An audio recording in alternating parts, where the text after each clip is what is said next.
नमस्कार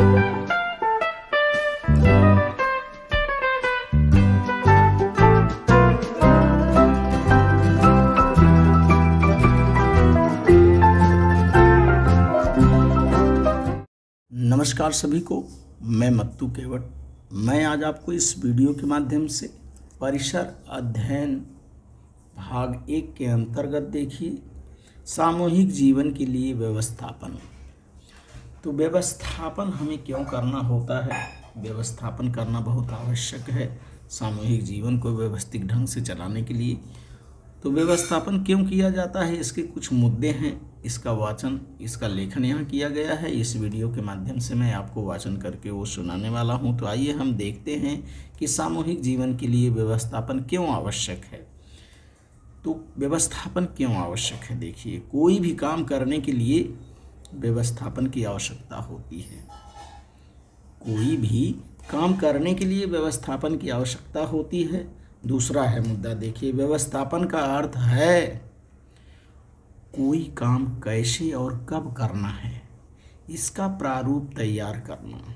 व्यवस्थापन का अर्थ है कोई काम कैसे और कब करना है, इसका प्रारूप तैयार करना ही व्यवस्थापन कहलाता है। तीसरा मुद्दा देखिए, सामूहिक काम के लिए काम करने वालों के बीच तालमेल होना चाहिए। किसी प्रकार का फंक्शन करते हैं या कार्यक्रम करते हैं, इसे सामूहिक काम के लिए करने वालों के बीच में क्या होना चाहिए? तालमेल होना चाहिए और कामों का बंटवारा हो जाना चाहिए कि कोई काम कैसे कब करना है, इसका प्रारूप तैयार करना ही व्यवस्थापन कहलाता है। अब दूसरा मुद्दा हम देखते हैं कि व्यवस्थापन का महत्व क्या है। व्यवस्थापन तो आवश्यक है, लेकिन उसके महत्व को हम समझते हैं।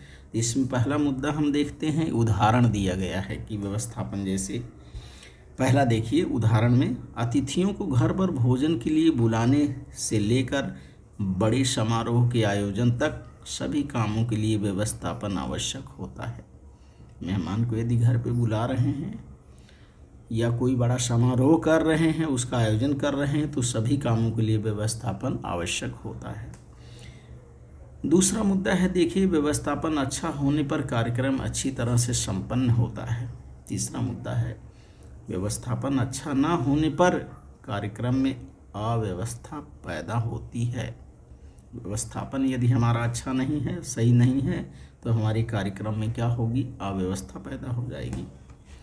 पाठशाला, गांव, जिला, राज्य तथा देश का प्रशासन चलाने के लिए व्यवस्थापन महत्वपूर्ण होता है।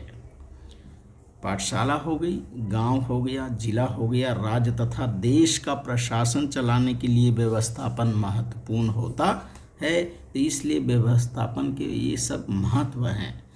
तो व्यवस्थापन हमें करना अति आवश्यक है। अब आपको जानकारी हो गई कि व्यवस्थापन का अर्थ है कोई काम कैसे और कब करना है, इसका प्रारूप तैयार करना ही व्यवस्थापन कहलाता है। अगला मुद्दा देखते हैं कि पाठशाला या विद्यालय में वर्ग का व्यवस्थापन कैसे किया जाता है। तो वर्ग का व्यवस्थापन के मुद्दों का लेखन यहाँ किया गया है और देखते हैं कि वर्ग का व्यवस्थापन कैसे हो सकता है।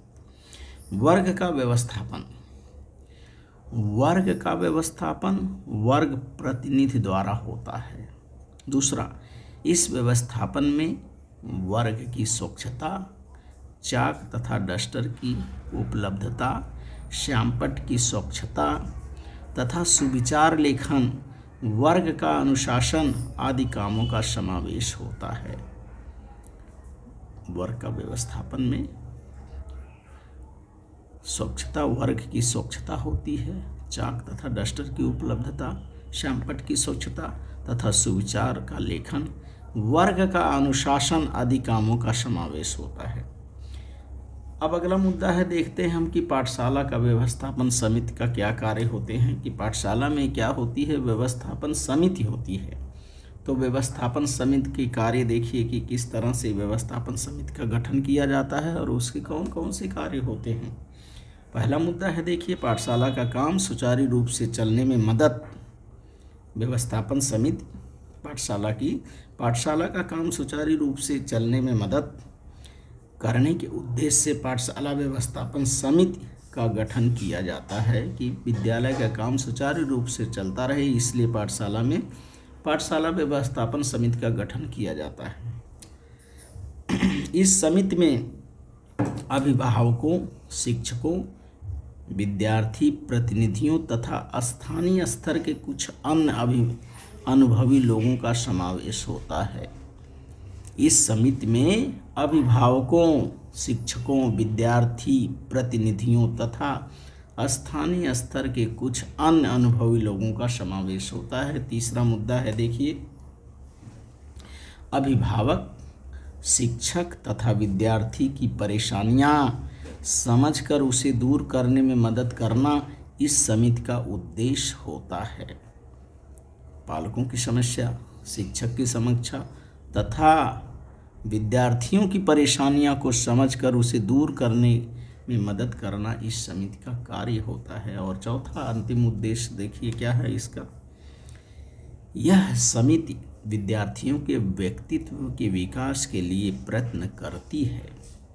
पाठशाला व्यवस्थापन समिति जो है विद्यार्थियों के व्यक्तित्व के विकास के लिए प्रयत्न करती है। तो इस तरह से हमने वर्ग व्यवस्थापन देखा, उसके बाद पाठशाला व्यवस्थापन समिति के कौन कौन से कार्य हैं और पाठशाला व्यवस्थापन समिति क्यों बनाई जाती है, इसका भी हमने इसमें उद्देश्य देखा, उसके कार्य को देखा। अगला मुद्दा हम देखते हैं कि नियमों का पालन क्यों करते हैं, नियम क्यों बनाए जाते हैं। तो नियमों का पालन देखिए, नियम क्यों बनाए जाते हैं। पहला है, देखिए, प्रत्येक पाठशाला का समय निश्चित होता है। पाठशाला के सभी विषयों की समय सारणी होती है। दूसरा देखिए, सड़कों पर वाहन सदैव बाईं ओर से चलते हैं। यह भी एक नियम है कि सड़कों पर वाहन सदैव बाईं ओर से चलते हैं। नियम के कारण कौन सा काम कब और कैसे किया जाए इसकी दिशा प्राप्त होती है। नियमों के कारण समाज में, यहाँ रहेगा, नियमों के कारण समाज में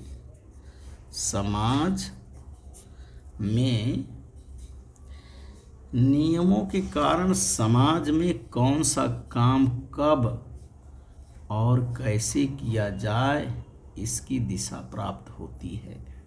चौथा देखिए, नियमों के कारण इस बात का विश्वास प्राप्त होता है कि समाज का प्रत्येक व्यक्ति एक निश्चित पद्धति से ही व्यवहार करेगा। नियमों के कारण इस बात का विश्वास प्राप्त होता है कि समाज का प्रत्येक व्यक्ति एक निश्चित पद्धति से ही व्यवहार करेगा। पांचवा देखिए, नियम क्यों बनाए जाते हैं, नियमों का पालन क्यों आवश्यक है। पांचवा मुद्दा है, समाज में किसी भी अव्यवस्था को रोकने तथा सामूहिक जीवन के सुचारू रूप से चलने के लिए नियम बनाए जाते हैं। अंतिम मुद्दा है कि नियम क्यों बनाए जाते हैं, नियम का पालन हमें क्यों करना चाहिए। तो पांचवा मुद्दा इसमें है कि समाज में किसी भी अव्यवस्था को रोकने तथा सामूहिक जीवन के सुचारू रूप से चलने के लिए नियम बनाए जाते हैं। और छठा मुद्दा हम देखते हैं कि स्थानीय शासन संस्था का क्या काम है और ये संस्थाएं क्यों बनाई जाती हैं। स्थानीय शासन संस्था, पहला मुद्दा है, देखिए, इसमें पहले के समय में समाज की रीति रिवाज के अनुसार नियम निर्धारित होते थे। दूसरा है, अब सरकार नियम बनाती है। स्थानीय शासन संस्था क्यों बनाई गई है, तो इसमें पहला मुद्दा है, देखिए, पहले के समय में समाज की रीति रिवाज के अनुसार नियम निर्धारित होते थे। दूसरा है, अब सरकार नियम बनाती है। तीसरा देखिए, स्वातंत्रोत्तर काल में भारत ने अपना संविधान तैयार किया, अर्थात स्वतंत्रता के बाद भारत ने क्या किया, अपना संविधान तैयार किया। चौथा, संविधान में प्रशासन चलाने की जानकारी दी गई है। पांचवा देखिए, जनता द्वारा चुने गए प्रतिनिधि संविधान के अनुसार देश का शासन चलाते हैं।